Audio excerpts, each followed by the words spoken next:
What's up, people? Welcome back. It is finale day. It's Friday. We've played a non-best hand match point tournament against this robot all week.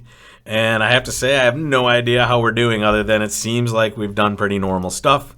And it seems like it'll be pretty close. I would say, in general, if it's been the robot's day, it's probably going to be way more close than if it's been our day. And that doesn't mean that, if they have better hands, they win. It just means that when they have more of the decisions, there's less variance, right? When I have more of the decisions, or when South specifically has more of the decisions, my expertise can just kind of win the day most of the time. But here, if they have more choices on their side, meaning they have more of the meat of the decision making, then it's going to be closer for sure, because the same stuff's going to be happening at every table, right? So if I have no decision on a hand, I'm just at the mercy of the robots, just like they are at the other table. So here, I left you with this hand. What do? It goes a club of heart.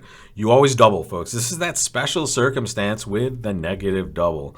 And that means that whenever it goes one of a minor, one heart, and this is only in this auction specifically, one club, one heart, or one diamond, one heart, right? Those are the only two times. I have two ways to show spades. I can double, which is the negative double, which shows the other major, only the other major. Don't worry about diamonds here. Or I can bid one spade, which would also show spades, and I'm at the one level, so that's 6+ points. So we changed the meaning of each of these. Double is, I have exactly 4 spades and 6+ points. And as you can see, the robot will know this as well. With the bid of one spade is that same 6+ points, but 5+ spades. So here we double to show exactly 4. And now it goes 2 hearts, pass back to us. Ooh, make your bid, folks. What do you do with this hand?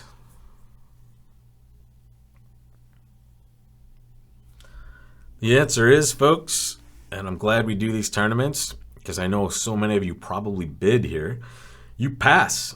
You sometimes just have to let the opponents play, even when your partners open the bidding. And you have to recognize here, your partner opened the bidding, saw you make your response, and then did nothing after 2 hearts. So did they have options? Yes, they did. The problem is we've only shown like 6+ points, but we are right at that level. We're at 7. We could double, but now we're forcing our side to the 3 level. And then we're also in a spot where do we really think we want to be at the 3 level? Do we even have a fit? And the answer is we have no way of knowing. Now, partner is kind of restricted. They can't make a lot of bids from their side without showing a ton of extra values, but honestly, we're at the very low end of our range. There's no reason for us to be bidding. And in my book, it's perfectly reasonable to let the opponents play when it certainly could be their hand, right? So at this point, I'm out. And now we're going to decide what to lead against 2 hearts. So make your lead, folks.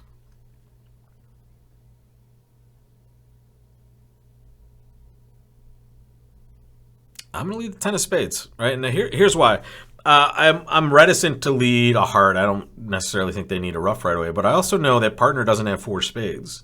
And partner, if they have relatively short spades, we may be able to create a rough for them. And I do have entries to my hand in the club and the diamond suit. So I'm going to lead the 10 of spades. And who knows, maybe we can just create a trick as well. This is not looking too good, though, because notice when you see this, guys, I don't want to look at the auction. When it goes 10 of spades, low queen, partner doesn't have the jack of spades, unfortunately. Right? So now we just give them a free finesse. However, think about it. How would they have taken this finesse normally? The same exact way they just took it. So you might feel terrible at this point, but recognize this is a suit that they can solve themselves, because there's only one way to finesse it correctly. Now they played heart, heart, and now another. We will decide what to do, and honestly, I'm just going to play, what was this auction? Yeah, I'm just going to play a low spade. Not sure why they're playing another heart there. What did partner pitch? Pitched a low club. Here, I'm just going to give standard count. We like that they broke that suit for sure. Not sure if we like that they broke this one, other than that they have that king jack over there. There we go. Let's go, partner. Okay. Sure. Yeah. This is all she wrote, folks.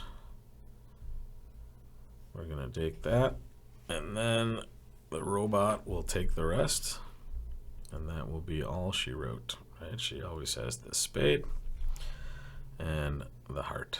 Right? Nothing we can do there. We're either giving a sluff rough or a trick. The same exact thing. So plus 110 for the robots. I mean, that's a lot of plus scores for the robots. I'm not going to lie. And take a look at this last hand we're dealt. 3 jacks, 3 jokers in the deck here after they open 1 club. So let's just jump back. Let's just make sure we couldn't have done anything differently against 2 hearts. The only thing differently we could have done is maybe acted in the auction, but it looks like they can take 3 spades and 2 hearts just immediately versus any contract we play before we ever even get in. So they're beating us a trick, but I mean, maybe with the vulnerability, we might have done better.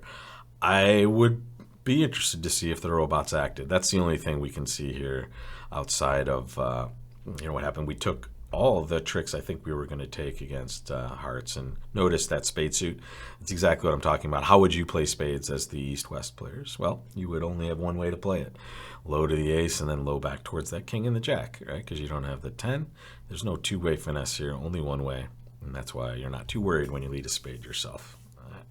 All right, let's jump to the last board. And as we saw, we aren't going to have a decision right away. But let's pay attention to everything that happens. All right, so a club pass a heart, partner doubles. So they either have a hand that has spades and diamonds or a hand that is very strong. We can't rule that out because of the weakness that we have. It's looking more like partner had spades and diamonds because the opponents have now bid a game in hearts in our face. Wow, look at that dummy. Let's take a look. The East player was the opening bidder. They had 6 clubs and 4 hearts. And a 14 count. We have 3. That's 17. West invited games. Let's give them about 11 here. Now, remember, these are dummy points, so they could have less high card points, but I'm just kind of ballparking this for our purposes here. So 11, 3, and we said 14 over here. That's 25. That's 28.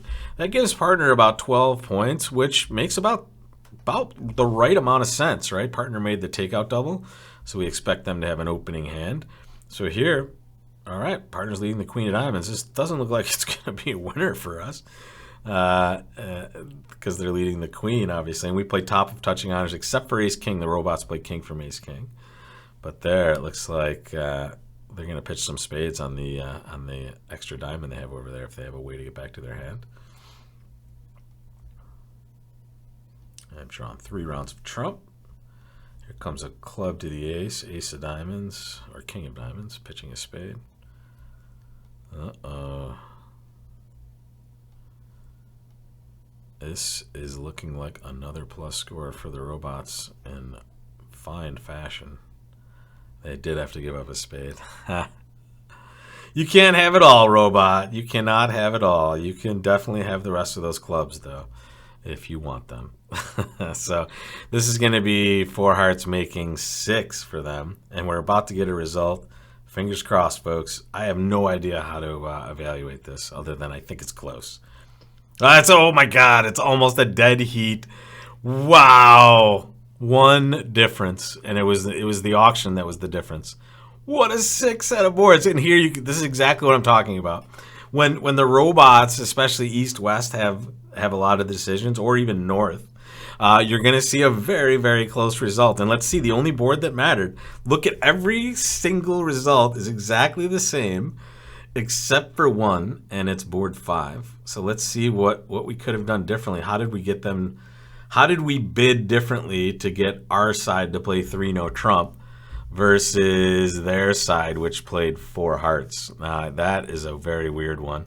And let's take a peek at it here. It's the one we thought. It's the only one that we did something maybe, well, we had some decision to make that might not have been along with what the robot would choose to do, and that was our overcall of 1 spade. So in our lead directing, in our effort to get a good lead directing bid in here, we have been punished by the other table, which gets to play 4 hearts. If we're just silent It goes a club, a heart, a spade, pass 2-0. And then they just bid 4 hearts with the East hand? That is just, I don't know. That's weird. But unfortunately, our robot partners at the other table, these would, if you notice, these would be our partners, right? So we're playing at our table, me and a robot. And then at the other table, our robot partners are sitting east-west, right? So here are our partners making a weird choice to play 4 hearts when they could have just played 3-0 trump for the same score that we achieved. But no, they have to do something weird, and now we get punished accordingly. But this is such an interesting result, guys. Look at this result stream. It is ridiculous. It is legit everything exactly the same except for one board, and it's the only board we even mentioned during the week where we may have done something a little bit differently than the robots. So, I mean, it makes sense.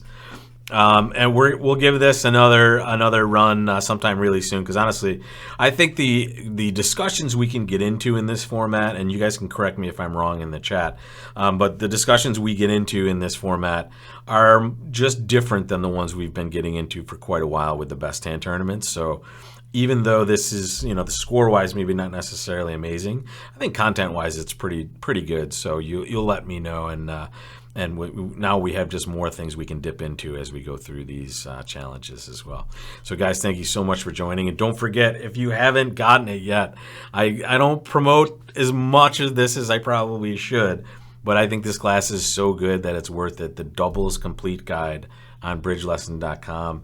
It is the most comprehensive and has the most questions and the most content of any lesson I've ever created on my site. And that is why it is worthy of your time and your investment to improve your competitive understanding. So guys, pick that up if you haven't already. And if you have any questions about that, you can toss that in the chat as well. But the link will be in the description and in the responses as well. So guys, thank you so much. And I will see you again next week for another robot challenge, guys. Take care.